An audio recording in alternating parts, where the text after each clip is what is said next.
For any new projects, I would recommend that you always use the link data source control and not the SQL data source control.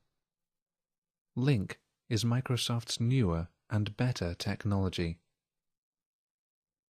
The reason I'm showing you how to use the SQL data source control is that you may work on older projects that were created before the link technology became available. The SQL data source control is very similar to the link data source control, but instead of accessing data via your link classes, it interacts directly with the database.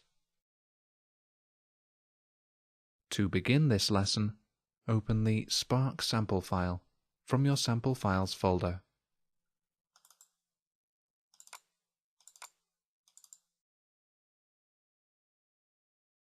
And open reports.aspx in Design View.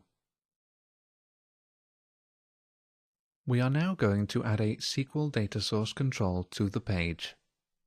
You'll find it in the Data category of the toolbox. Place it just after the link data source control.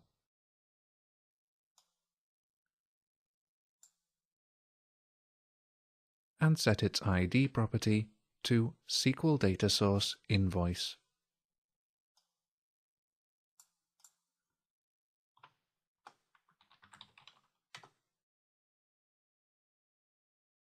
We are now going to configure the new SQL data source. First, click Configure Data Source from the Quick Tasks menu.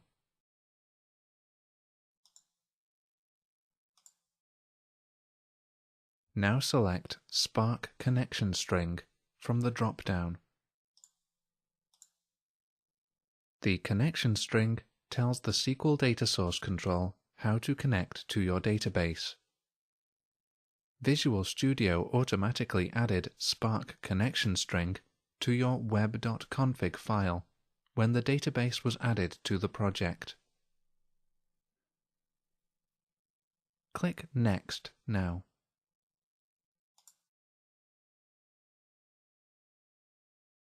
A configuration dialog appears that is similar to the configuration dialog for a link data source control. Select Invoice from the Name drop-down. You'll notice some code in the Select Statement box. This is the automatically generated SQL code that will be sent to the database.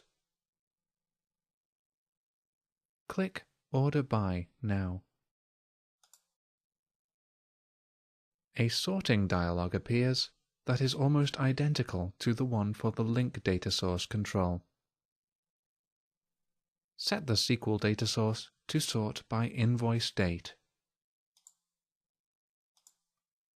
and click OK.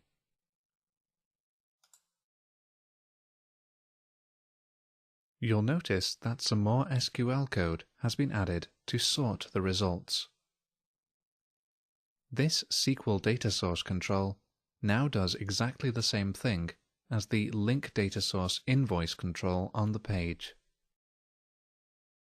Note that if you clicked Specify a custom SQL statement or stored procedure, you would have to specify custom SQL code or tell your SQL data source control to use a stored procedure.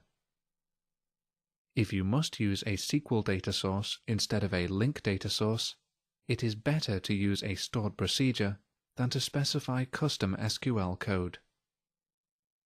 Using stored procedures centralizes your SQL code on the database server and makes it easier to maintain your code if the database changes. Click Next now. And click Finish.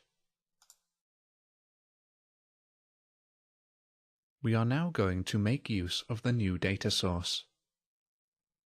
Using the Quick Tasks menu of the Grid View control, set its data source to SqlDataSource invoice.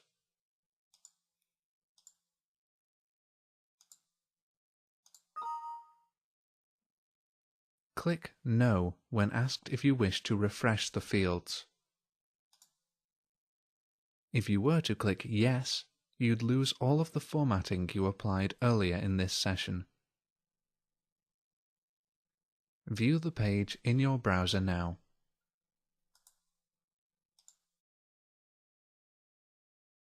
As you can see, the data is returned without any problems.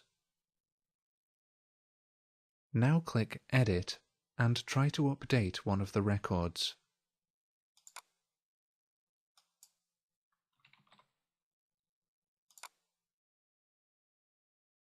As you can see, there is an exception.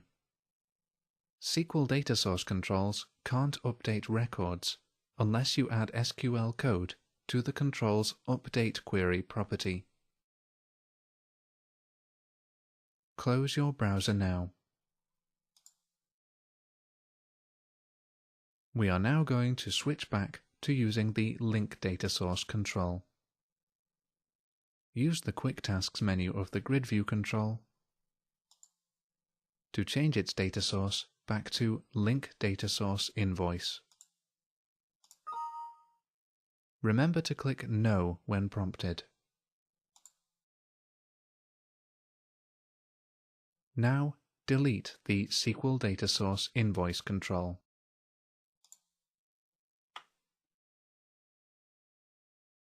You've now completed Lesson 11.7. Use the SqlDataSource control.